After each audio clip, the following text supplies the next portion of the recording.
If you guys enjoy what I do, be sure to hit that like button and subscribe. It really helps the channel and it's free and easy to do. Welcome to my channel where we cover the lore of Final Fantasy XIV. We cover the stories both big and small, the epic and the cute, the silly and the tragic. I hope you all enjoy the ride, and welcome to the Chronicler of Lore.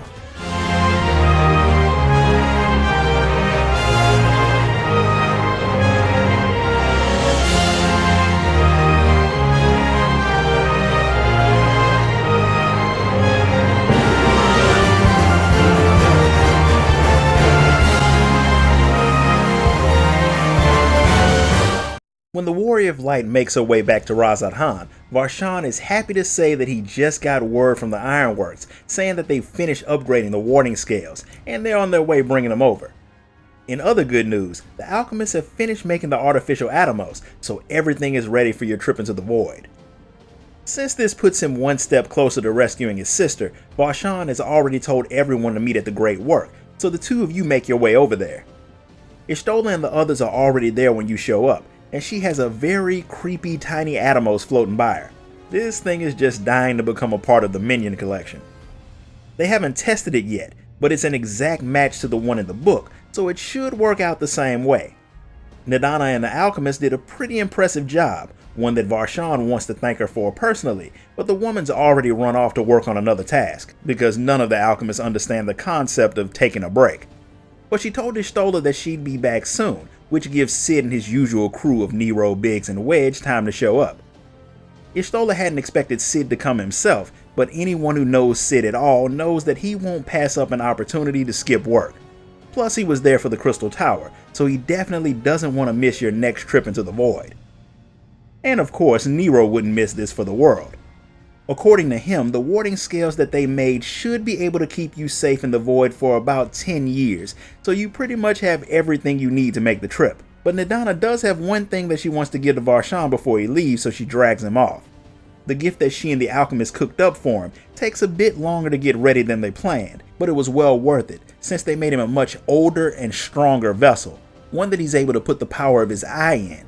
Which means your crew will have two members of the First Brood, the Warrior of Light and Y'shtola. Together you should be more than strong enough to explore the void, so after Varshan tells his people to be prepared for anything once they open the gate, you all head off to start the mission to save his sister.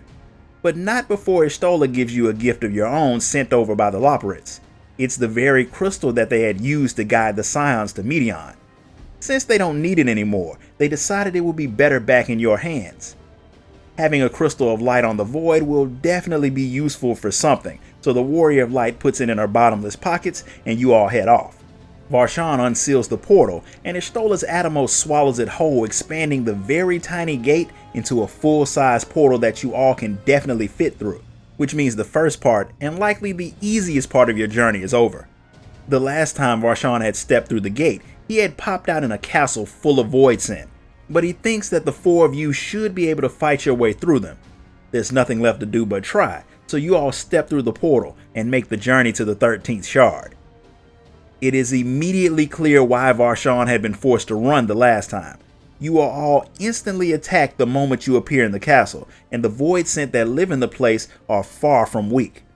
The leader of the castle is a void scent named Beatrice, and after you cut through legions of her underlings, she decides that you're worthy of her eating personally. Until she realizes that you're all far stronger than she is, and she decides to run away. She doesn't get far because Scarmiglione, one of the four archfiends, sensed you opening the gate and showed up to check it out. He kills Beatrice, absorbs her ether, then turns his vast amount of power on you. Strong though he may be, the archfiend is obliterated by your team. The fact that he had known the void gate had been opened means he and his people have been watching it and waiting for that to happen. That's not all that different from what you all do, but what Varshan is more curious about is why he so casually ate Beatrice. It could be a sign that what you had all thought of as relatively mindless creatures have different factions that fight amongst themselves. That should be obvious for anyone who's done any of the side content dealing with Void Scent, but the only one who's really dealt with them to that degree is the Warrior of Light, but for some reason she doesn't mention Lilith, Diabolos, Ferdiad, or any of the other Void Sent who have had clear plans and allegiances. There's no time to discuss that now anyway, because with the fall of their leaders, the lesser voidsent of the area are gathering and staring at you all. That's all they're doing because even the stupid ones realize that they can't beat you. Since you're going to be there for a while, Varshan figures that since the fighting's over for now, you need to find out about this strange new world, and that requires you to talk to the voidsent, which is likely going to be interesting.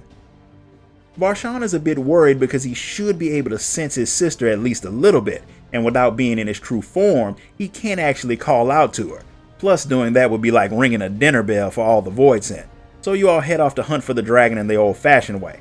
Some of the creatures, like the floating eyeballs, are too dumb to talk, while others just rant about not being strong enough to eat you. The good news is they at least speak the same language that you do, but none of the voidsent nearby know anything about a dragon.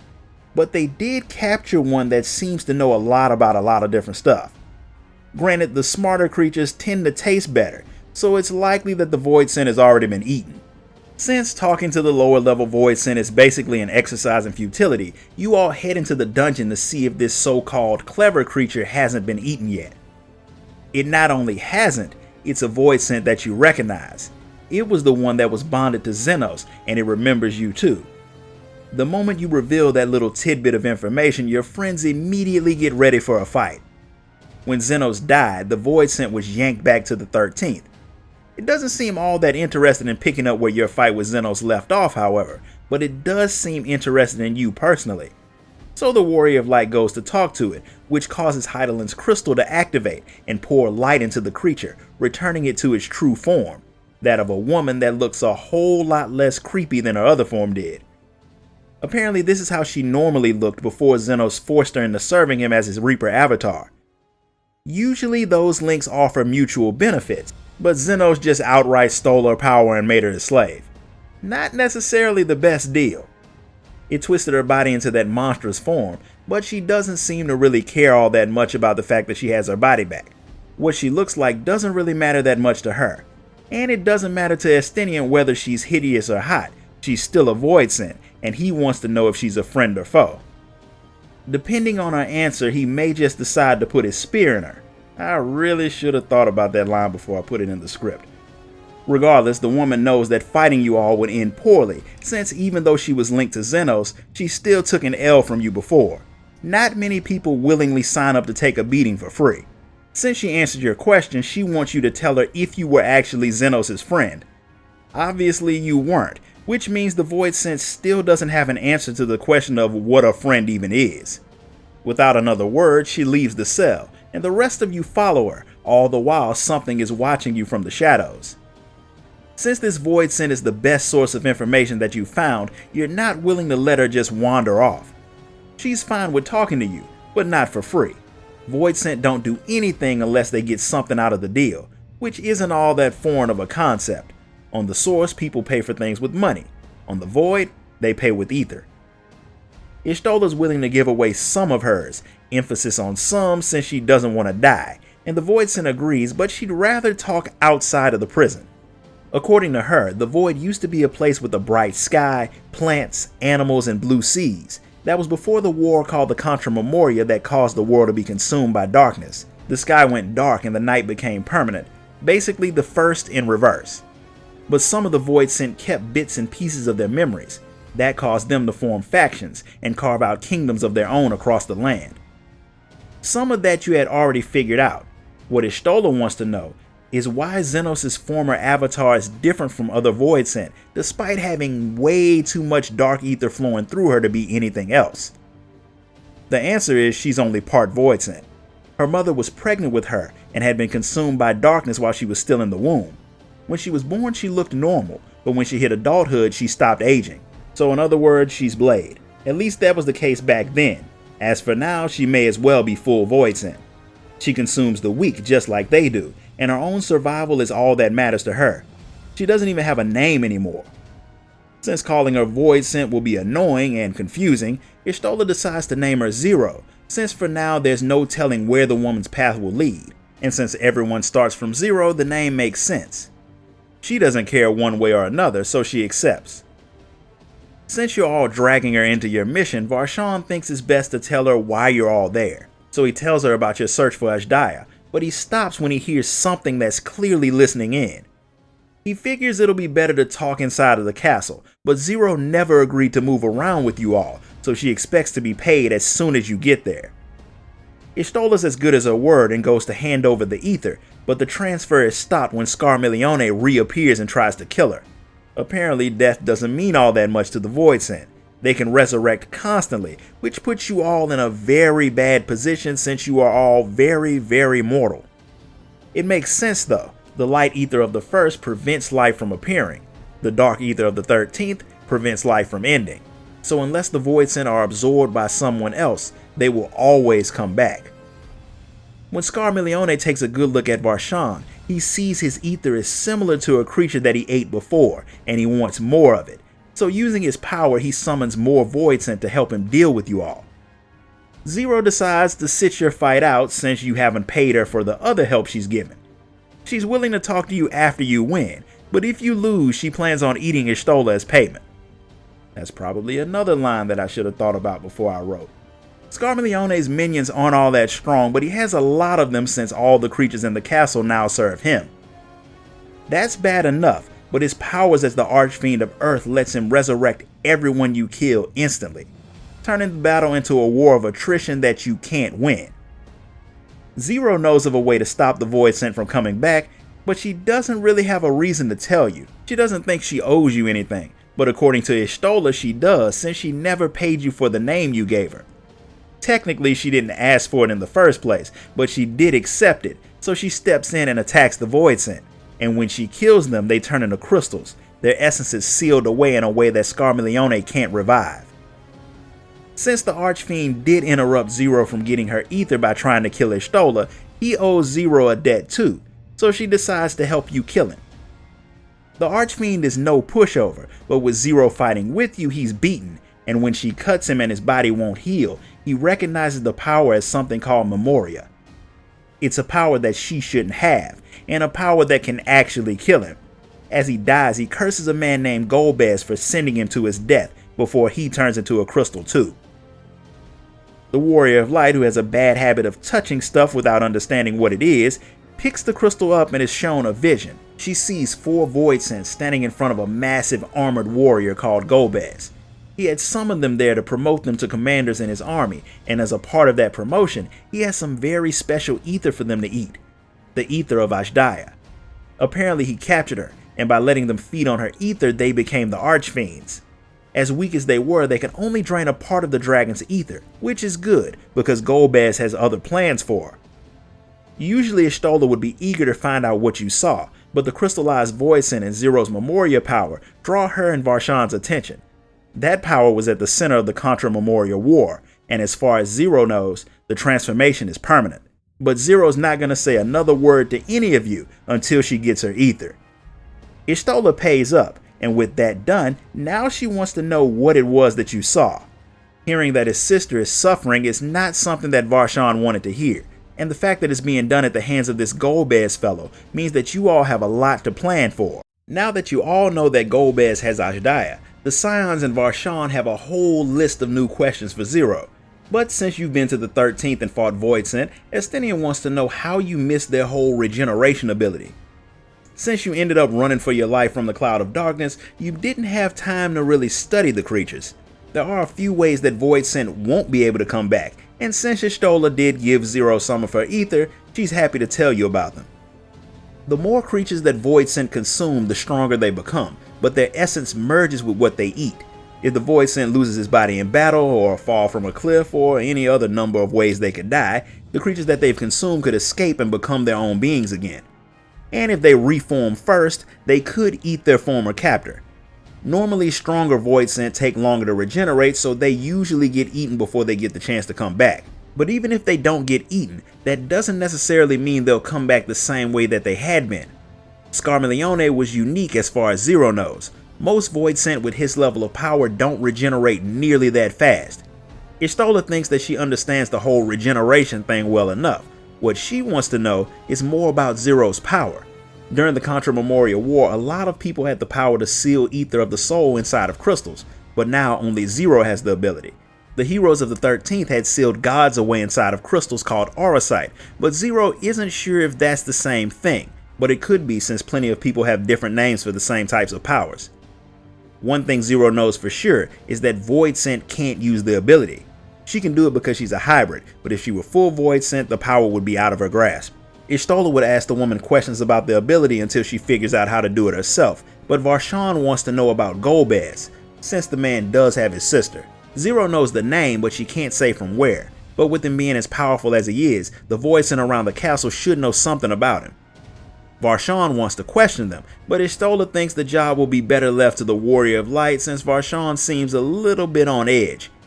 He can accept that since it's true, so the Warrior of Light heads off to try to get information on this mystery man while the others make plans. All of the Voidsent know who Golbez is. His archfiends go around conquering things and eating the beings that are too weak to be useful in a fight. His people are conquering the other domains, but no one ever sees Golbez himself. With this new information, Estinian brings up a great question. How do you get close to a man who is always surrounded by an army? He figures that you may need to hunt down his other archfiends, or at least some people who've deserted his army to get more information, but you can't exactly do any of that until you find a way off the island.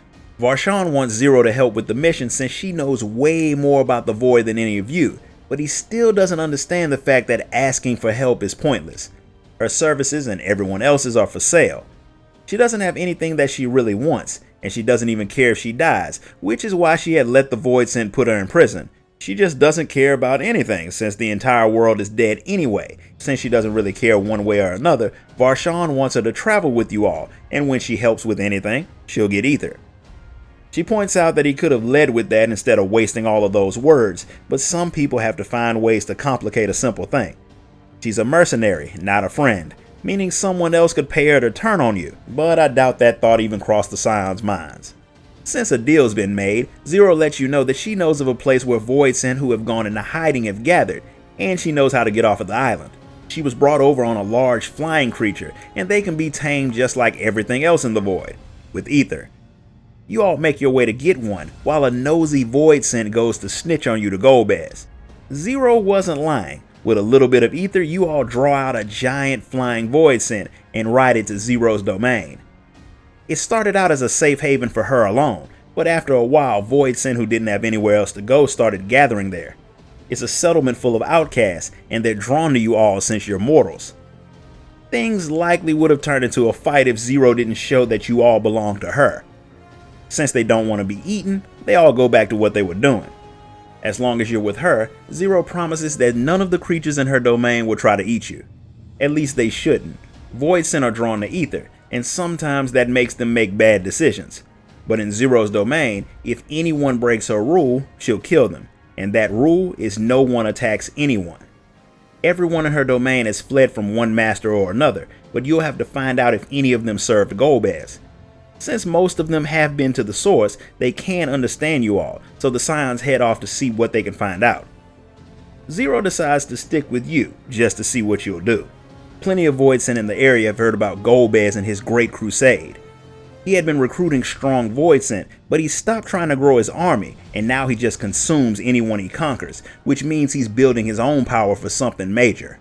There's one Voidsent who spent a lot of time telling the others about the terrible things he saw while he was around Golbez, a creature named Farfarello.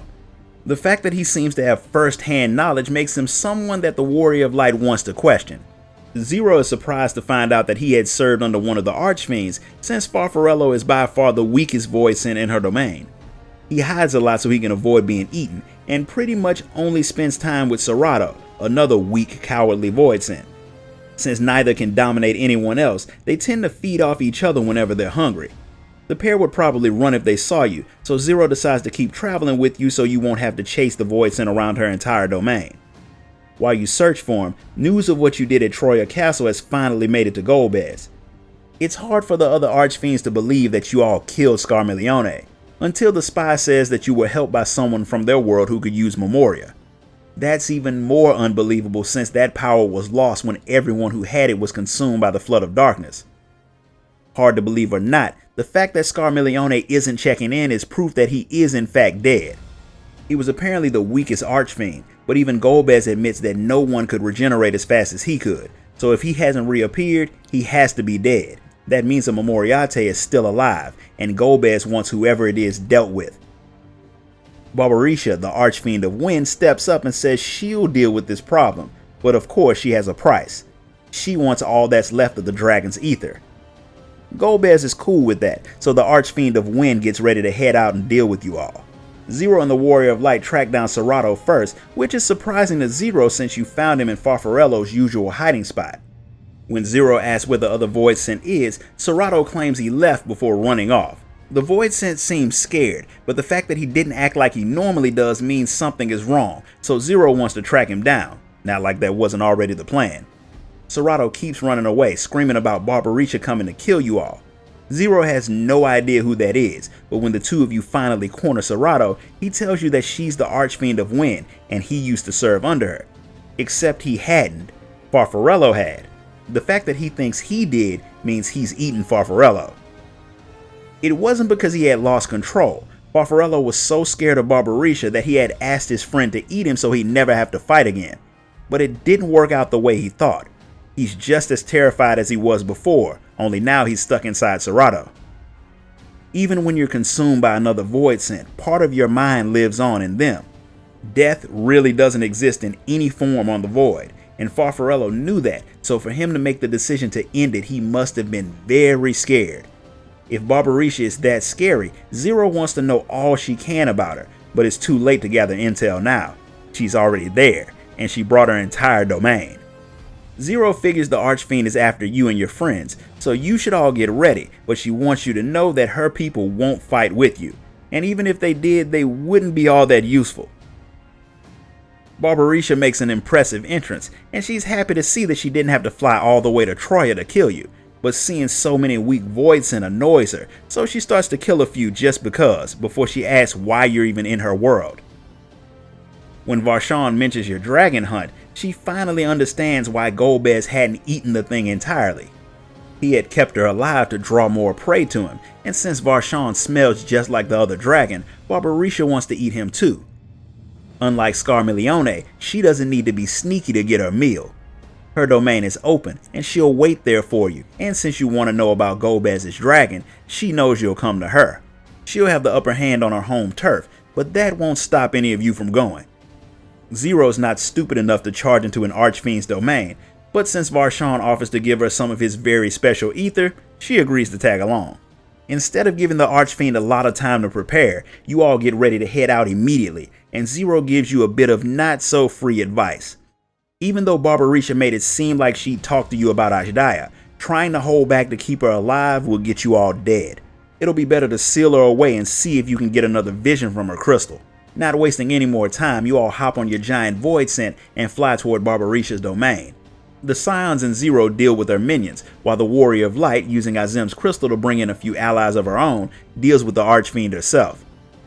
The difference in power between the Fiend of Earth and Wind is vast. The Empress of the Winds attacks you non-stop on her mission to consume your ether, but you prove to be more powerful than she is, and you take down Bayonetta's hyperactive cousin. As soon as she falls, Zero swoops in to crystallize her, but unlike before, this time the Warrior of Light doesn't get a vision from the Echo when she touches the crystal. Even so, that's not a reason to be depressed since you have dealt with another one of Golbez's strongest warriors, and as long as you have Zero's help, you can hunt down the rest, which should lead you to Ashdaya. That of course means you need to pay the woman, but she collapses before Varshan can give her any ether. She's been using her powers a lot, so her being low on ether makes sense. And since fighting anything else without her could prove a bit annoying and painful, you all take Zero back to her domain. From what Y'shtola can see, Zero is fine, but since she is a unique creature, her body could work completely different from normal. There's no telling how long she'll be out, nor if the ether you can give her would be enough to wake her up. You've all been using a lot of your own since you got there, so Y'shtola figures there's only one thing you can do, and it has to be potentially the dumbest idea ever.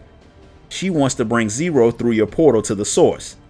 So Y'shtola, the genius sorceress, wants to take this unique Voidsent hybrid along with two crystallized archfiends, because we can't forget about those, to your very ether-rich world. Now granted, if you leave Zero where she is, something will definitely eat her, But this is undoubtedly going to be a problem. Yet Varshan nor the Scions even mention the potential risks. One of the Voidsent who lives in Zero's domain comes in while you're all talking and wants you all to tell Zero that one of Barbariccia's former minions wants to move to her domain. Varshan and the Warrior of Light take the opportunity to ask the newcomer about Golbez, but he doesn't know much since only the Archfiends are allowed into the man's domain. He doesn't even know where Golbez's domain is, but he does know that the man uses these odd scepters to talk to his people. You're not really going to learn all that much else from a floating eyeball, so it's time to grab Zero and leave the 13th shard. Varshan's guards are still holding their position outside of the portal, and of course they're happy to see that you all made it back safe and sound. They're also happy when Varshan closes the portal, even though only a few creatures had come through for them to put down. Rooms have already been set aside for your use, so you all bring Zero there so she can rest. While she's still unconscious, simply being on the source should give her the ether she needs to wake up, which means all you have to do is wait, and since she looks normal, she can likely get ether from food like regular people. Xenos had unbalanced her ether with darkness, turning her into a monster, and you had rebalanced her ether with light from your crystal. Ishtola is pretty sure that Fandango had been the mastermind behind that little trick, since Xenos wasn't exactly what you'd call a scientific genius. Regardless of how it happened, meeting the woman will definitely be beneficial, even though buying her help is a little tiresome. The Scions think that meeting her was a gift from Hydaelyn, but considering the fact that she's the Voidsent version of Vothri, who was half Scent Eater, I want to know whether or not Emmett Selk had a hand in making her too. The world may never know. While you're waiting for Zero to wake up, everyone heads out to do their own thing except for the Warrior of Light, who Varshan gets to go order some food for Zero while Nidana watches over the unconscious Voidsent. She wakes up while you're gone, and naturally she's confused about where she is. She seems to be having flashbacks to a different time in her life, but looking up straight into the face of a giant elephant woman completely makes her lose her train of thought. Nidana tells the woman where she is and runs off to get you all before Zero completely freaks out. Varshan has already had a meal prepared, and he took the time to switch back to his smaller vessel. The food doesn't contain the ether that he promised, but Zero drains it the same. Turns out the woman doesn't actually know how to eat, which, considering the fact that food is fantastic, is probably the saddest thing about Zero. She's never tasted anything. To be honest, I'm kinda mad that in a world with a lot of different foods, the first thing Varshan gave to the woman was an apple. He could have at least started her off with some chocolate. She's heard some Voidsent talk about how different ether tastes, but she always consumed things in small quantities so she wouldn't change who she was. She says she'd rather die than lose herself, which she's done quite a bit. She just made sure she died alone so no one would eat her. Nidana, being who she is, really wants to study the woman, and if she stays on the source for long, the alchemist might do just that. And since Zero seems to like apples, she might be able to pair with those. Since she was technically kidnapped, Varshan offers to take her back home when she's ready, but why would she want to go back? There's nothing there for her, but she knows that he will go back to deal with Golbez and save his sister. But none of you plan on just charging back in this time since the void is way more dangerous than you thought. Zero agrees, although she thinks it took you all way too long to figure that out. You got lucky the last time. She doubts you'll be so fortunate the next. That's why Varshan wants Zero to tell him all about her world, and in exchange, he'll give her a tour of his. She agrees if the Warrior of Light comes too. After giving her a tour of the city and introducing her to some of the people and customs of the area, where Zero shows that she has absolutely no understanding of human interaction and friendship, you all head back to your rooms to talk. As payment for the tour, Zero tells you all she remembers about the Contra Memoria. The world had been peaceful before the Ascians came and taught people how to summon powerful creatures made from their hopes and prayers called Eidolons. They're another word for primals, and you know what kind of damage they can do. When things seemed to be going bad for the world, heroes appeared who had the power to trap Eidolons in crystals. Zero's mother was one of those, but in the fighting she got corrupted by the darkness, which caused Zero to be born as part Voidsent. Despite heavy losses, the heroes sealed all the Eidolons away and restored peace to the land, but they ended up being corrupted by the creatures they had sealed away. They started spreading darkness, turning people into Voidsent, building new armies and fighting wars. Zero and her mother were among the ones who didn't get corrupted, and they fought against the former heroes for years until they were overpowered. When they lost, the world fell to darkness. When the flood of darkness hit, Zero was thrown into the rift where she was trapped until she found a small crack that she squeezed through to get back to her world, only to see that it had become the void. If she had been normal, she would have been eaten on her first day, but she survived. Not like it means much since her world is gone. But this isn't the first time that the Scions have dealt with a damaged shard, and after telling Zero about everything from the sundering to the rejoining and the repairing of the first, Y'shtola and the Scions, who find ways to make already difficult jobs impossible, decide to repair the 13th shard. Zero will help for a price, but since you've drawn Golbez's attention, her price has gone up.